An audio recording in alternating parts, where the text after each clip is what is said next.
მოგესალმებით ყველას. ეს არის პოდკასტი რას ამბობენ მებრძოლები. დღეს ჩვენ განვიხილავთ ბრძოლას, რომელიც ან საბოლოოდ აიტანს ილია თოფურიას ოლიმპზე, ან ჯასტინ გეიჯის კარიერის ბოლო აკორდი გახდება. სიმართლე რომ ვთქვათ, ინდუსტრიაში ბევრი ფიქრობს, რომ ჯასტინისთვის ეს დაპირისპირება ნამდვილი კატასტროფა იქნება.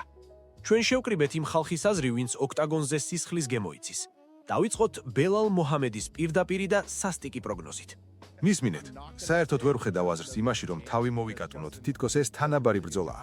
ილია სხვა დონეა, სხვა სისტრაფე, სხვა ათლეტიზმი. ჯასტინი ის ისევ იმ შეცდომებს უშვებს, რასაც წლების წინ. ერთსა და იმავე ფაცხაში ყოფს თავს.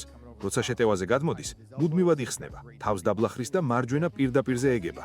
ილიაც იგივეს აკეთებს, ოღონდ 10-ჯერ უფრო სუფთად და სწრაფად. იცით ილია რას იზამს? ის უბრალოდ წერტილს დაუსვამს გეიჯის კარიერას იქვე, ადგილზე. ერთი დარტყმა და მორჩა. ანგარიში დახურულია. არ გამიკვირდება თუ ჯასტინი პირველ რაუნდს ვერ გაცდება. ეს იქნება სრული განადგურება. აცხია, მაგრამ ფაქტებით საუბრობს. ალჯამეინ სტერლინგი კი საერთოდ თვლის, რომ სტილისტურად ეს გეიჯისთვის ნამდვილი ჯოჯოხეთია. მოусმინეთ მის ანალიზს ჯასტინის ტექნიკურ ხრელებზე. ეს ჯასტინისთვის საშინელი ბრძოლაა, ძმაო. საერთოდ ნახეთ მისი ბოლო ჩხუბი პედი პიმბლეტთან, როგორ ჭამდა იმ აპერკატებს სათითაოდ. ჯასტინმა საერთოდ შეწყვიტა დარტყმების არიდება. უბრალოდ წინ მიდის და სახით იღებს ყველაფერს, იმ იმედით, რომ მისი ხბა გაუძლებს. მაგრამ ილია პედი არ არის. ოქტაგონის იმ პატარა სივრცეში თოფურია ზედმეტად ზუსტია. ის გააცდენინებს დარტყმას მილიმეტრში და მერე ისე დაგიბრუნებს, რომ შუქი ჩაგიქრება. მისი ტაიმინგი, კონტრშეტევის ინსტინქტები, ის გაიძულებს ყოველ ნაბიჯზე გადაიხადო. ის გეიჯი, რომელიც პედis ეჩხუბა, ილიასთან 5 წუთსაც ვერ გაძლებს. და ეს მხოლოდ სიტყვები არ არის. მოუსარეილოევიც ვერ ხედავს აქ ვერანაირ ინტრიგას და გეიჯის კონკრეტულ საკრივო შეცდომებზე მიგვითითებს. საერთოდ ვერ ხვდები, რატომ უნდათ ილიას და გეიჯის ჩხუბი. ეს ჩემპიონისთვის დროის კარგვაა. ჯასტინმა არ იცის ჭიდაობა იმ დონეზე, რომ პრობლემა შექმნას. კრივში? შეხედეთ მის ხელებს. ჯებს აგდებს და მაშინვე ხალს დაბლაუშვებს, რადგან თავის აპერკატს ამზადებს. იმ მომენტში ილია ოვერჰენდს გადაატარებს და მომენტალურად გათიშავს. პლუს, ჯასტინს გამძლეობა აღარა აქვს. პედი შეეხო თუ არა, ფეხები აუკანტლას და გაცურა. ილია რომ ასე მოხდება, ჯასტინი უბრალოდ დაიძინებს. თოფურიას სადგომში ჩხუბი ბევრად მაღალ დონეზე აქვს, ვიდრე ნებისმიერ სამროსტერში. მისი ჭიდაობა და ჯიუ-ჯიტსუ კი ყოველთვის მზადყოფნაშია. თუმცა ყველაზე შემაშფოთებელი სიგნალი კოლბი კოვინგტონისგან მოდის. მან ყურადღება მიაქცია იმას, რაც ჩვეულებრივ ფანისთვის შეუმჩნეველია. ხალხო, მე მართლა ნერვიულობ ჯასტინის ჯანმრთელობაზე. გსმენიათ როგორ ლაპარაკობს? მეჩვენება რომ სიტყვებს უკვე ბუნდლოვად წარმოათქვამს, ენაებმება. ეს იმ ზიანის შედეგია, რასაც წლების განმავლობაში იღებდა. თოფურიასთან ბრძოლა კატასტროფა იქნება, გარანტიას გაძლევთ. ილია არის ყველაფერი ის, რაც ჯასტინი აღარ არის. ილია არის პლასტიკური, ტექნიკური, უამრავი სხვადასხვა შეტევით და გიჟიური ენერგიით. ჯასტინი კი ბოლო ბრძოლებში უკვე რაუნდის მიშვაში საათს უყურებს. აბა როდის დამთავრდებაო? ილიამ იმ ფორმის ნაწილიც რომ აჩვენოს, რითიც ვოლკანოვსკი დაანანოკაუტა, ის უბრალოდ მოკლავს ჯასტინს ოქტაგონზე. ამ ნაწილის შეჯამება რომ გავაკეთოთ, პროფესიონალები ხედავენ მებრძოლს, რომელმაც პიკს უკვე გადახედავ. თავის დაბლა დახრის ჩვევა, აპერკატებისგან სუსტი დაცვა და შელახული გამზდეობა მას იდეალურ სამიზნედ აქცევს ისეთ სნაიპერს, როგორიცაა ილია. UFC-ს მედია ცენტრში კი 100 ჟურნალისტიდან არც ერთმა არ აუწია ხელი, როცა ეკითხეს, ვის სჯერა გეიჯის გამარჯვებას. ეს განაჩენია რა? მაგრამ არ იჩკაროთ ჯასტინის ჩამოწერა. ჩვენ ვსაუბრობთ ადამიანზე, რომელიც ნებისმიერ ტექნიკურ დაპირისპირებას საშინელ ავტოკატასტროფად აქცევს, სადაც მხოლოდ ერთი გადარჩება. აქვს თუ არა მას გამარჯვების გზა? მებრძოლები დარწმუნებულები არიან. კი, თუ ის თავის ფესვებს დაუბრუნდება და ჩემპიონის სუსტ წერტილებს გამოიყენებს. მოусმინეთ კამარუ უსმანს, რომელიც თავის მეგობარში ჯერ კიდევ ხედავს იმ ცეცხლს. მე ასე ვიტყვი, ილია ფავორიტია, მაგრამ ჯასტინი ზუსტად იმითაა საშიში, რომ ის მზადაა ღია ბრძოლაში შევიდეს. მას არავის ეშინია. თუ ის დაიჯერებს, რომ მის წინ მდგომი ტიპი აპირებს უბრალოდ დაქულოს და აჯობოს ტექნიკაში, გეიჯი ამას მხოლოდ მიესალმება. ის უფრო დიდია, უფრო მძლავრია.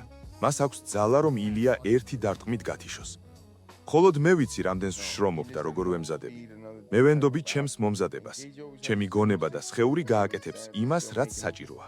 მთავარი კოზირი, რომელიც ბევრს ავიწყდება, ეს ილიას ფეშებია. აღმოჩნდა, რომ დაუმარცხებელ ჩემპიონსაც აქვს თავისი აქილევსის ქუსლი. აი რას ამბობს ამაზე გილბერტ ბერნსი. ჯასტინმა კარიერა მძიმე ლოუ-კიკებზე ააწყო. ძალიან დიდი იმედი მაქვს, რომ ის ამ ტაქტიკას დაუბრუნდება. თოფურია და მისმა ძმამ ორივე მაჩვენეს, რომ იცურებიან, როცა ფეხებში სერიოზულად ხვდებათ. თუ შენ მათ ფეხებს დაუზიანებ 5 რაუნდიანი ბრძოლის დასაწყისშივე, შენ მათ არ თმევ შესაძლებლობას, რომ დარტყმაში მთელი ძალა ჩადონ. ფეხების გარეშე ილია თავის სიმძლავრეს კარგავს. გვიან რაუნდებში ეს დიდ დივიდენდებს მოიტანს. თუ ჯასტინი შეძლებს ილიას თუნდაც ერთხელ შერყევას, მას გამარჯვების რეალური შანსი გაუჩნდება. კიდევ ერთი მნიშვნელოვანი მომენტი ქაოსი. ილია მიჩვეულია დისციპლინირებულ, ტექნიკურ ოპონენტებს. მაგრამ რა მოხდება თუ მას ღრმა წყლებში ჩაითრევენ, სადაც წესები არ არსებობს? დანიელ კორმიე ზუსტად ამაზე ამახვილებს ყურადღებას. 8 წელია ჯასტინის ბრძოლებს გალიის გვერდით ვუყურებ. ამ ადამიანს შეუძლია ნებისმიერი თავის თამაში ჩაითრიოს და როგორც კი მის ქაოსში აღმოჩნდები, იქ ყველა პროგნოზი აზრს კარგავს. მას შეუძლია რაღაც გიჟური ისროლოს და გაგტყოს. თუ ილია დისციპლინას შეინარჩუნებს, ჯასტინს გაუჭირდება, მაგრამ თუ გეიჯი მაიძულა თავის სტილში ჩხუბი, შანსი დიდია. ჩვენ ვნახეთ, რომ ვოლკანოვსკისაც და ჰოლოვეისაც ჰქონდათ წარმატება ილიასთან სადგომში. ის არ არის უძლეველი ღმერთი. ჩვენ ჯერ არ გვინახია, როგორ გაუძლებს ილიას ნიკანს ჯასტინის ნამდვილ სიმძლავრეს. და ბოლოს არსებობს რადიკალური გეგმა. გავიხსენოთ, რომ ჯასტინი ოდესღაც ელიტარული დონის მოჭიდავე იყო. მაიკლ ჩემბლერი სწორედ ამაში ხედავს გამოსავალს. ჯასტინმა ბევრი რამ უნდა გამოასწოროს.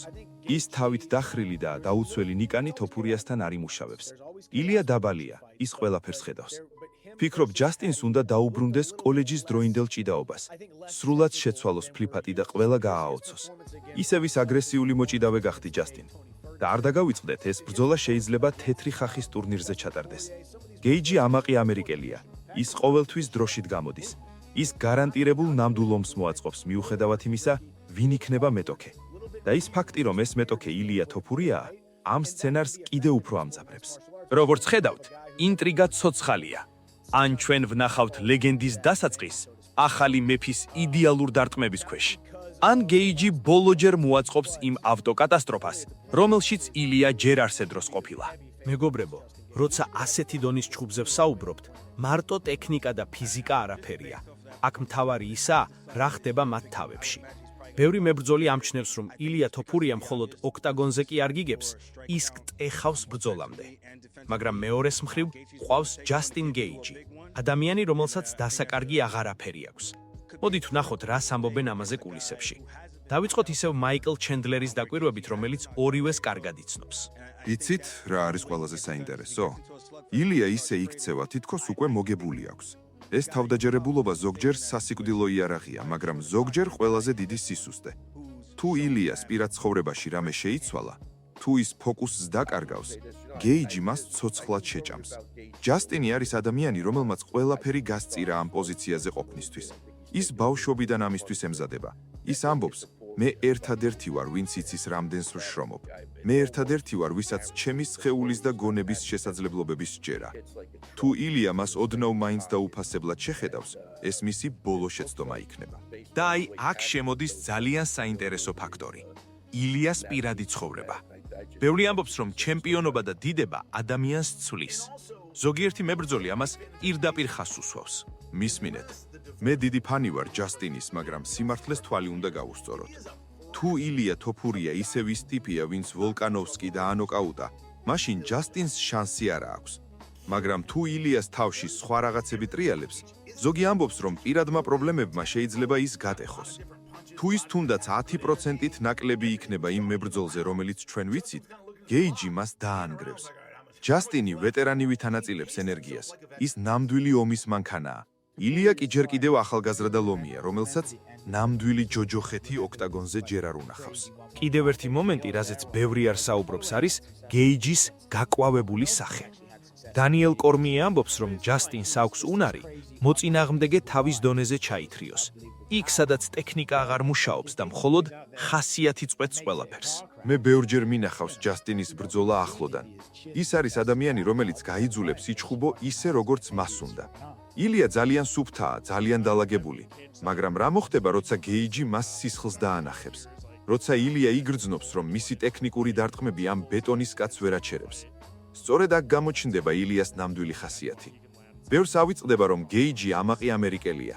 ის ოქტაგონზე თავის დროშასთან ერთად სიკვდილზეც წამსვლელია. ეს არ არის უბრალოდ სპორტი, ეს მისთვის ცხოვრების აზრია. და ბოლოს, მინდა შევეხო იმას, რასაც ყველა მებრძოლი აღიარებს. ეს არის ილიას დაუნდობლობა. ის არა მარტო ფიზიკურად, არამედ მენტალურადაც ანადგურებს ოპონენტს. ილია თოფურია ყველაფერია, რაც გეიჯი დღეს აღარ არის. მას აქვს ის ენერგია, ის ცეცხლი, რაც ჩემპიონს სჭირდება. ჩვენ ვნახეთ, როგორ უყურებდა ჯასტინის საათს ბოლო რაუნდებში. ის დაღალა, ის წლებია ამ ომშია და მისი სხეული ამას გრძნობს. ილია კი ჯერ კიდევ ახალგაზრდა ლომია, რომელსაც ნამდვილი ჯოჯოხეთი ოქტაგონზე ჯერ არ უნახავს. ეს ბრძოლა იქნება პასუხი კითხვაზე. შეუძლია თუ არა ძველ ლომს კიდევ ერთხელ დაამტკიცოს, რომ გამოცდილება და სიმტკიცე უფრო მეტია, ვიდრე ახალგაზრდული ამბიცია. მეგობრებო, ეს არის ნამდვილი დრამა.